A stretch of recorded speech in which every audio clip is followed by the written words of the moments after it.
কিয়ামতের আগে আগে আরো কিছু মানুষকে আল্লাহ পাক কিন্তু শূকর এবং বানরে পরিণত করবেন। এই হাদিসটা কি জানেন? হাদিসটা শুনে রাখেন। এটা আখিরুজ জামান বা কিয়ামতের আলামত সংক্রান্ত হাদিসগুলোর মধ্যে পাবেন। আল্লাহর রাসূল সাল্লাল্লাহু আলাইহি ওয়াসাল্লাম বলেছেন, কিয়ামতের আগে আগে আমার উম্মতের মধ্যে, ভালো করে শোনেন, কিয়ামতের আগে আগে আমার উম্মতের মধ্যে একদল মানুষ বের হবে যারা মদ পানকে হালাল মনে করবে। কাকে? মদ পান করাকে হালাল মনে করবে। যারা বাদ্যযন্ত্র, গায়িকা, নায়িকা এগুলো নিয়ে নর্তকী নাচাবে রাতের বেলা, এগুলোকে হালাল মনে করবে। যারা অশ্লীলতা, বেহায়াপনাকে জায়েজ করে নিবে, ঠিক আছে, এরকম কয়েকটা পাপের কথা বলে নবীজি বলছেন একদিন সকালবেলা আল্লাহ পাক তাদেরকে ঘৃণিত বানরে পরিণত করবে।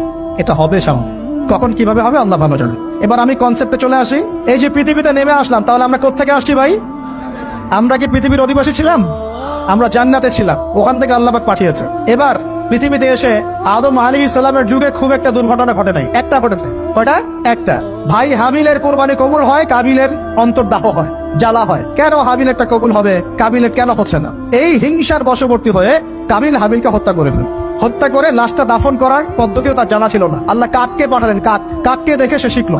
প্রথম দুর্ঘটনা হচ্ছে হাবিল কাবিলের দুর্ঘটনা। বলে রাখি, আজকেও নিজের ভাইয়ের বেশে বহু কাবিল মুসলিম সমাজের মধ্যে ঘুরে বেড়ায়।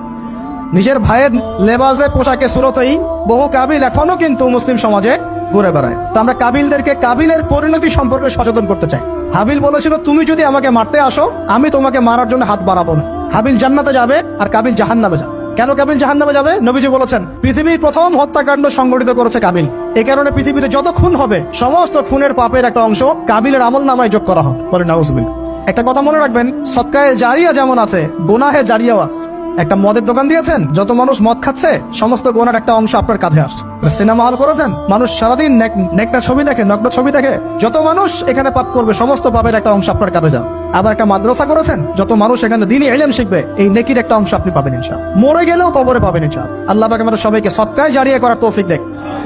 গোনাহে জারিয়া থেকে বাঁচিয়ে রাখুন, খুব খেয়াল রাখবেন। আল্লাহ পাক আমাদের হেফাজত করুন বলি আমিন। এবার ওই যুগ শেষ, নূহ আলাইহিস সালামের যুগ। এই যুগে আল্লাহর একই সুন্নাত। নূহ আলাইহিস সালাম 950 বছর দাওয়াত দিলেন, 40টা বা 80টা পরিবার ইসলাম কবুল করেছে, বাকিরা করে নাই। যারা করে নাই আল্লাহ পাক তাদেরকে ডুবিয়ে মারলেন, যারা করেছে আল্লাহ পাক উদ্ধার করলেন। সোজা কথা। আজকে সারা পৃথিবীতে যত মানুষ আমরা বেঁচে আছি না, আমরা কোনো না কোনো ভাবে ওই 80 পরিবারের সদস্য। আমরা ভাই ভাই, আমরা ওই ফ্যামিলি, 80 ফ্যামিলির অন্তর্ভুক্ত। কিরকম করে? নূহ আলাইহিস সালামের 4 সন্তান ছিল। কয় সন্তান? এক সন্তানের নাম হচ্ছে হাম। কি নাম? হাম। হাম ছিল একটু কালো বর্ণের। হামকে দিয়ে আফ্রিকার কন্টিনেন্টে যত মানুষ দেখছেন ব্ল্যাক স্কিনের, কালো স্কিন, এরা সবাই হামের বংশধর। মজা না বিষয়টা? মানুষের অস্তিত্ব পৃথিবীতে, ইতিহাস, এগুলো খুব ইন্টারেস্টিং টপিক। ইতিহাস পড়তে থাকলে আপনি ডুবে যাবেন। কত কিছু বিশ্বে হয়েছে আর কত কিছু হবে সামনে।